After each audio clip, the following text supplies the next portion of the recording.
بسم اللہ الرحمن الرحیم۔ بڑی معتبر ہے جماعت صحابہ، ذرا پڑھ کے دیکھو حیات صحابہ، گویا کہ ہے باغ ارم میں اترنا، موضوع سخن ہے بات صحابہ، حقیقت تو یہ ہے اگر کوئی سمجھے، ہے عکس نبوت صفات صحابہ۔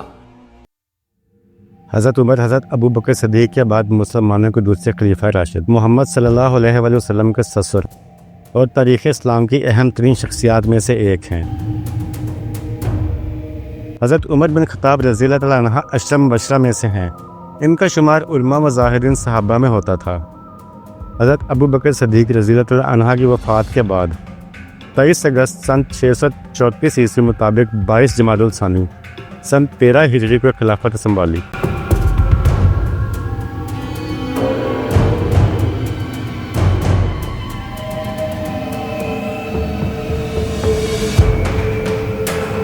حضرت عمر بن خطاب ایک باعظمت، انصاف پسند اور عادل حکمراں مشہور ہیں۔ ان کی عدالت میں مسلم و غیر مسلم دونوں کو یکساں انصاف ملا کرتا تھا۔ عمر بن خطاب کا یہ عدل و انصاف انتہائی مشہور ہوا، اور ان کے لقب فاروق کی ایک وجہ یہ بھی بنی کہ آپ رضی اللہ تعالیٰ عنہ کا نسب 9ویں پشت میں رسول اکرم صلی اللہ علیہ وسلم سے جا ملتا ہے۔ آپ صلی اللہ علیہ وسلم کی 9ویں پشت میں کعب کے 2 بیٹے ہیں، مروہ اور ادا۔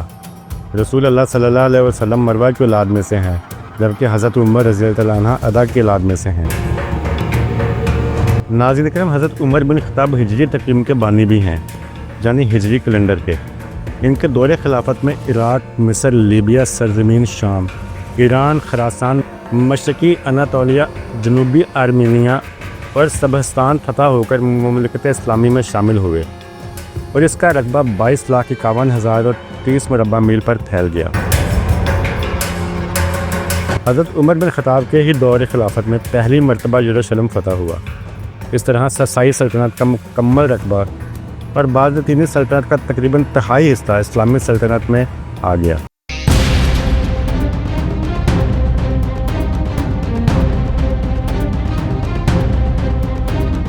حضرت عمر بن خطاب نے جس مہارت، شجاعت اور عسکری صلاحیت سے سسائی سلطنت کی مکمل شہنشاہیت کو 2 سال سے بھی کم عرصہ میں زیر کر لیا، نیز اپنی سلطنت و حدود سلطنت کا انتظام، رعایا کے جملہ ضروریات کی نگہداشت اور دیگر امور سلطنت کو جس خوش اسلوبی اور مہارت و ذمہ داری کے ساتھ نبھایا، وہ ان کی عبقریت کی دلیل ہے۔ آپ کا لقب فاروق، کنیت ابو حفص، لقب و کنیت دونوں محمد صلی اللہ علیہ وسلم کے عطا کردہ ہیں۔ آپ کا نسب 9ویں پشت میں رسول اکرم صلی اللہ علیہ وسلم سے جا ملتا ہے۔ حضرت عمر بن خطاب رضی اللہ عنہ کا خاندان ایام جاہلیت سے نہایت ممتاز تھا۔ آپ کے آباء و اجداد عرب کے باہمی منازعات میں ثالث مقرر ہوا کرتے تھے، اور قریش کو کسی قبیلہ کے ساتھ کوئی ملکی معاملہ پیش آ جاتا تو سفیر بن کر جایا کرتے تھے، اور یہ دونوں منصب عدی کے خاندان میں نسل در نسل چلتے آ رہے ہیں۔ ددیال کی طرح عمر ننہال کی طرف سے بھی نہایت معزز خاندان سے تعلق رکھتے ہیں۔ آپ کی والدہ خاتمہ ہاشم بن مغیرہ کی بیٹی تھی، اور مغیرہ اس درجے کے آدمی تھے کہ جب قریش کسی قبیلہ سے جنگ کے لیے جاتے تو فوج کا اہتمام انہی کے متعلق ہوتا تھا۔ حضرت عمر بن خطاب رضی اللہ عنہ ہجرت نبوی صلی اللہ علیہ وسلم سے 40 برس پہلے پیدا ہوئے۔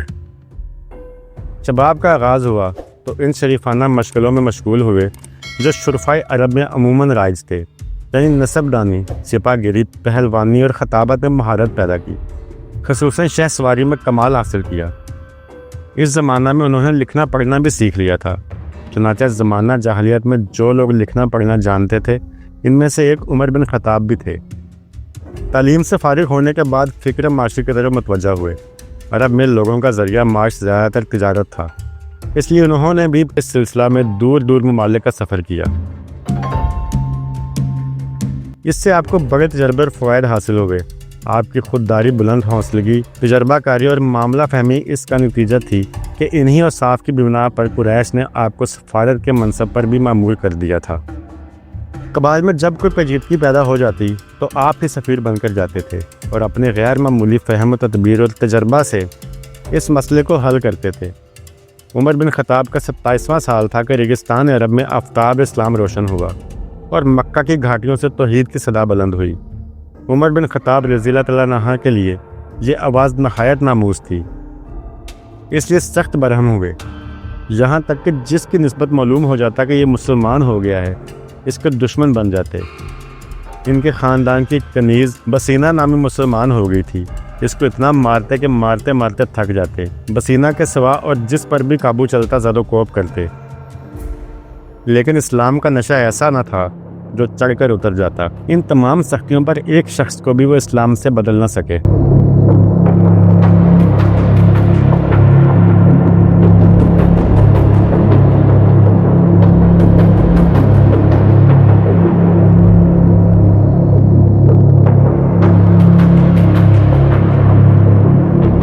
قریش کے سربراہ اشخاص میں ابو جہل اور عمر اسلام اور حضرت صلی اللہ علیہ وسلم کی دشمنی میں سب سے زیادہ سرگرم تھے، اس لیے حضرت صلی اللہ علیہ وسلم نے خصوصیت کے ساتھ انہی دونوں کے لیے اسلام کی دعا فرمائی تھی۔ مگر یہ دولت تو اللہ نے عمر بن خطاب کی قسمت میں لکھ رہی تھی، ابو جہل کے حصہ میں کیوں کر آتی؟ اسی دعائے مستجاب کا اثر یہ ہوا کہ کچھ دنوں کے بعد اسلام کا یہ سب سے بڑا دشمن، اس کا سب سے بڑا دوست، سب سے بڑا جانثار بن گیا، یعنی عمر بن خطاب کا دامن دولت ایمان سے بھر گیا۔ ایک مشہور واقعہ جس کو عام طور پر ارباب سیر لکھتے ہیں یہ ہے کہ جب عمر اپنی انتہائی سختیوں کے باوجود ایک شخص کو بھی اسلام سے بدل نہ سکا تو آخرکار مجبور ہو کر خود حضرت صلی اللہ علیہ وسلم کے قتل کا ارادہ کیا اور تلوار کمر سے لگا کر سیدھے رسول اللہ کی طرف چلے۔ راہ میں اتفاقاً نعیم بن عبداللہ مل گئے، ان کے تیور دیکھ کر پوچھا خیر تو ہے؟ بولے محمد صلی اللہ علیہ وسلم کا فیصلہ کرنے جاتا ہوں۔ انہوں نے کہا پہلے اپنے گھر کی تو خبر لو، خود تمہاری بہن اور بہنوئی اسلام لا چکے ہیں۔ فوراً پلٹے اور بہن کے یہاں پہنچے، وہ قرآن پڑھ رہی تھی، ان کی آہٹ پا کر چپ ہو گئی اور قرآن کے اجزاء چھپا لیے، لیکن آواز ان کے کان میں پڑ چکی تھی۔ بہن سے پوچھا یہ کیسی آواز تھی؟ بولی کچھ نہیں۔ انہوں نے کہا میں سن چکا ہوں کہ تم دونوں مرتد ہو گئے ہو۔ یہ کہہ کر بہنوئی کو مارنے لگ گئے، اور جب ان کی بہن بچانے کو آئی تو ان کی بھی خبر لی، یہاں تک کہ ان کا جسم لہو لہان ہو گیا، لیکن اسلام کی محبت پر ان کا کچھ اثر نہ ہوا۔ بولی عمر جو کرنا ہے کر لو، لیکن اسلام اب دل سے نہیں نکل سکتا۔ ان الفاظ نے عمر بن خطاب کے دل پر خاص اثر کیا۔ بہن کی طرف محبت کی نگاہ سے دیکھا، ان کے جسم سے خون جاری تھا، اسے دیکھ کر اور بھی دکھ ہوا۔ فرمایا تم لوگ جو پڑھ رہے تھے مجھے بھی سناؤ۔ فاطمہ نے قرآن کے اجزاء سامنے لا کر رکھ دیے، اٹھا کر دیکھا تو یہ صورت تھی جس کا ترجمہ کچھ یوں ہے: زمین و آسمان میں جو کچھ ہے سب خدا کی تسبیح پڑھتے ہیں، وہ غالب اور حکمت والا ہے۔ ایک ایک لفظ پر ان کا دل مرعوب ہوتا جاتا تھا، یہاں تک کہ جب اس آیت پر پہنچے جس کا ترجمہ کچھ یوں ہے: خدا اور اس کے رسول پر ایمان لاؤ، تو بے اختیار پکار اٹھے: اشہد ان لا الہ الا اللہ و اشہد ان محمدً عبدہ و رسولہ۔ یہ وہ زمانہ تھا جب رسول اللہ صلی اللہ علیہ وسلم ارقم کے مکان پر جو کوہ صفا کے نیچے واقع تھا پناہ گزین تھے۔ عمر بن خطاب نے آستانہ مبارک پر پہنچ کر دستک دی، جو کہ تلوار ہاتھ میں لے کر آئے تھے۔ صحابہ کو شک ہوا، لیکن حضرت حمزہ نے کہا آنے دو، مخلصانہ آیا ہے تو بہتر ہے، ورنہ اس کی تلوار سے اس کا سر قلم کر دوں گا۔ حضرت عمر نے اندر قدم رکھا تو رسول اکرم صلی اللہ علیہ وآلہ وسلم خود آگے بڑھے۔ فرمایا کیوں عمر، کس ارادے سے آئے ہو؟ نبوت کی پرجلال آواز نے ان کو کپکپا دیا، نہایت خضوع کے ساتھ عرض کیا ایمان لانے کے لیے۔ حضرت صلی اللہ علیہ وسلم نے بے ساختہ اللہ اکبر کا نعرہ اس زور سے مارا کہ تمام پہاڑیاں گونج اٹھیں۔ حضرت عمر کے مسلمان ہو جانے سے اسلام کی تاریخ میں ایک نیا دور شروع ہو گیا۔ اس وقت تک 40 یا اس سے کم و بیش آدمی دائرہ اسلام میں داخل ہو چکے تھے، لیکن وہ نہایت بے بسی و مجبوری کے عالم میں تھے۔ اعلانیہ فرائض مذہبی ادا کرنا تو درکنار، اپنے آپ کو مسلمان ظاہر کرنا بھی خطرہ سے خالی نہ تھا، اور کعبہ میں نماز پڑھنا تو بالکل ناممکن تھا۔ حضرت عمر کے اسلام لانے سے حالت بدل گئی۔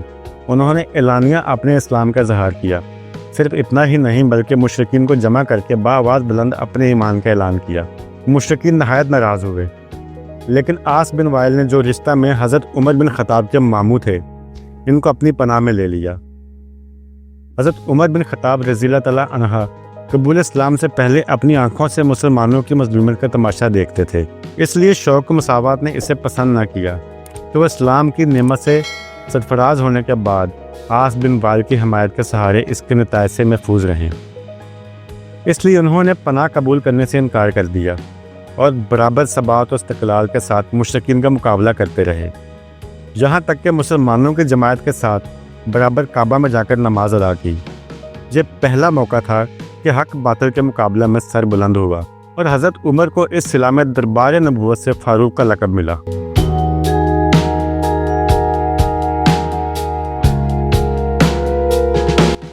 مکہ مکرمہ میں جس قدر مسلمانوں کی تعداد بڑھتی گئی، اس قدر مشرکین قریش کے بغض و عناد میں بھی ترقی ہوتی گئی۔